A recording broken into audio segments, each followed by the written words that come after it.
Europe 1, les pieds dans le plat. L'histoire vraie ou pas de Pierre Bellemare.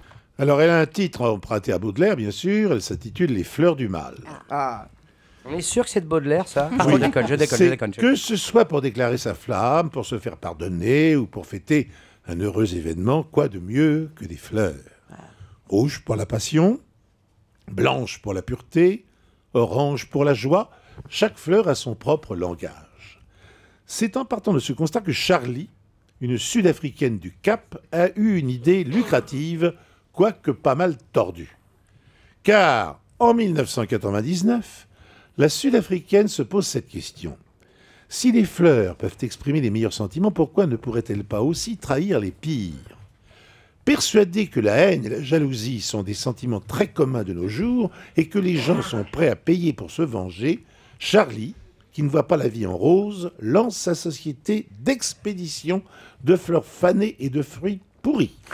Son nom laisse d'ailleurs peu de place à l'ambiguïté, puisque l'entreprise est baptisée « Haïssez-les, fleurs et fruits ». Pour le prix d'un beau bouquet, il est ainsi possible d'envoyer ses cadeaux empoisonnés à un ennemi. La société se charge de la composition du colis et de son expédition.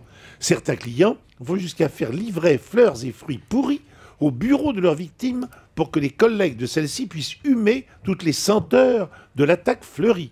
C'est l'associé de Charlie qui se charge du sale boulot. Il doit remettre en main propre les missives aux malheureux élus. A-t-il déjà eu des démêlés avec les destinataires de ces colis? Charlie reste discrète sur le sujet, mais son associé porte en permanence un t-shirt sur lequel est inscrit « Ne tirez pas sur le messager ». Eh bien, le pire, c'est que la société est florissante. Si l'argent ne pousse pas dans les arbres, Charlie, elle l'a trouvé dans les fruits pourris. Merci, Pierre Bellemare. Pierre, oui. Alors oui, moi, cette fois-ci, je me ferai pas avoir. La dernière fois, j'avais dit que c'était faux, là, je dis que c'est vrai. Alors, Simon, Pierre, on l'a pas déjà raconté cette histoire? Non. C'est la question que je me pose. Je me suis dit, je l'avais déjà entendu sur Non, Europe 1, celle-là, mais... Alors, Simon, que vous pensez que cette histoire est vraie ou fausse? Eh ben, vu que... Enfin, je l'ai déjà entendu, cette histoire, non? Alors, Je sais plus. bah, Moi, franchement, je dirais- sais plus. Je dirais Moi- qu'elle est vraie. Moi, je crois, je suis pas sûr de l'avoir entendu. Donc Oui, mais parce que vous écoutez pas votre émission.